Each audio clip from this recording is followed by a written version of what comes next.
You know, when we think about cannabis, we often think about its recreational effects. But what if the plant, or at least the system in our brain it interacts with, held a key to treating addiction? Today, we're diving deep into the science of our brain's own cannabinoid system and exploring how scientists are trying to harness it to fight substance use disorders. And just to set the stage for why this work is so incredibly important, let's start with this number, 30 million. That's the global estimate for how many people are living with a substance use disorder. It's a staggering public health crisis, and it means the search for better, more effective treatments isn't just urgent, it's essential. So, here's our game plan. First, we're going to break down the addiction cycle itself. Then we'll dive right into the brain to look at the reward switch that gets flipped. After that, we'll get into a really cool new target for treatment, see how it performs against alcohol in the lab, and then tackle a huge problem in recovery, getting good sleep. And finally, we'll wrap up by looking at what all this might mean for the future. Okay, let's start at the beginning. Before we get into the high-tech brain science, we need to be on the same page about what we're actually talking about. Clinically, it's called substance use disorder, or SUD, and it's best understood as a cycle. You can see SUD as this really vicious, repeating loop. There's the intoxication and binging, followed by the awful withdrawal period, which then leads to intense cravings, and the cycle starts all over again. A huge part of the problem is that our current medications, well, they often struggle to really break that cycle and prevent relapse for good. So why is that cycle so hard to break? To get that, we need to go deeper into the brain's fundamental wiring. We're going to look at the reward switch that gets, for lack of a better word, hijacked by substance use. And there are two main systems we need to know. The famous one, dopamine, and a lesser-known but crucial one, the endocannabinoid system. At the center of everything is the brain's reward pathway. When you do something that feels good, this pathway releases dopamine. Dopamine is basically the chemical that tells your brain, hey, that was great, let's remember that and do it again. Addictive substances hotwire this system, causing a flood of dopamine that creates this incredibly powerful drive to reuse.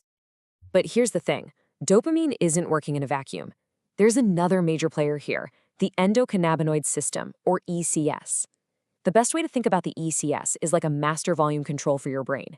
It's constantly fine-tuning all sorts of signals, and that includes turning the volume up or down on that reward system we just talked about.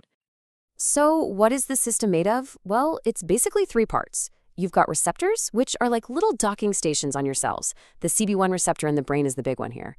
Then you have the ligands, which are molecules your own body makes that are kind of like the ones in cannabis. And finally, you have enzymes that build these molecules up and then break them down. It's this whole internal system that's always working to keep things in balance. So the light bulb moment for researchers was, if the ECS is the brain's volume knob for reward, could we hack it? Could we use it to turn down the cravings and break the addiction cycle? The idea was brilliant, but the first try, it came with some serious problems. See, the first attempt, with a drug called Rimonabant, was kind of like using a sledgehammer. It didn't just block the CB1 receptor, it forced it into an off state.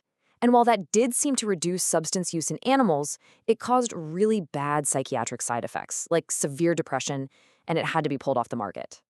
So now, the new approach is way more precise.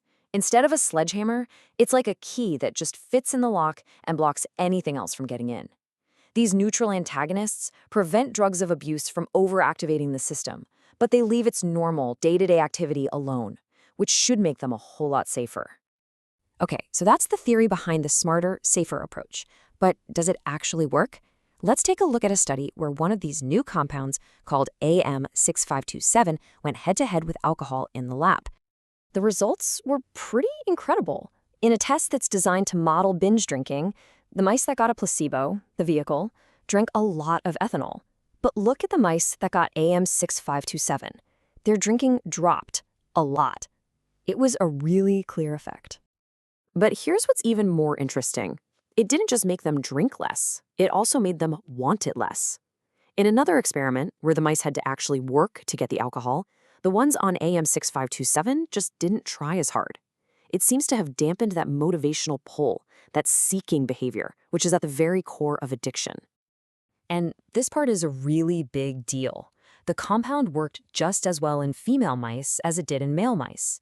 Now, that might sound like a small detail, but it's not.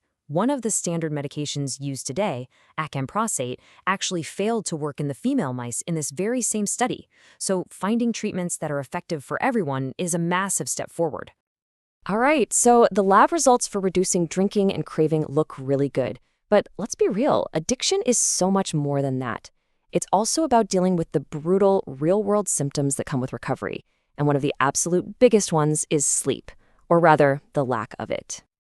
For anyone trying to recover from alcohol use disorder, sleep problems can be an absolute nightmare. Not being able to fall asleep, waking up constantly, these issues can go on for months, sometimes even years, and they make the risk of relapse so much higher. It's a huge barrier to successful recovery. And what are the options? Well, the most common sleep aids, things like benzodiazepines, are really risky for this group. They have their own potential for abuse, and they can be incredibly dangerous if mixed with alcohol. They're often just trading one problem for another. We desperately need safer alternatives. And this is where another compound from the cannabis plant comes into the story, cannabidiol, or CBD. Now, CBD also interacts with that master control system, the ECS, but crucially, it's not intoxicating and it has a really good safety profile with very low risk for abuse. That makes it a super interesting candidate for specifically helping with sleep issues in recovery without adding all that extra risk. So we've got these two really promising paths, right? These new neutral antagonists that could reduce cravings, and then CBD, which might help with real-world symptoms like sleep. So what's the big picture here? What does this mean for the future of treating addiction? Well, the potential for a compound like CBD is definitely there. Animal studies are promising, suggesting it could help reduce relapse for a whole range of substances. But, and this is a big but, we have to be cautious. The evidence is still pretty mixed, and the results can really depend on the specific dose. What works in a mouse doesn't always work in a person. We are still in the very early stages, and we absolutely need more large-scale human trials before we have any firm answers.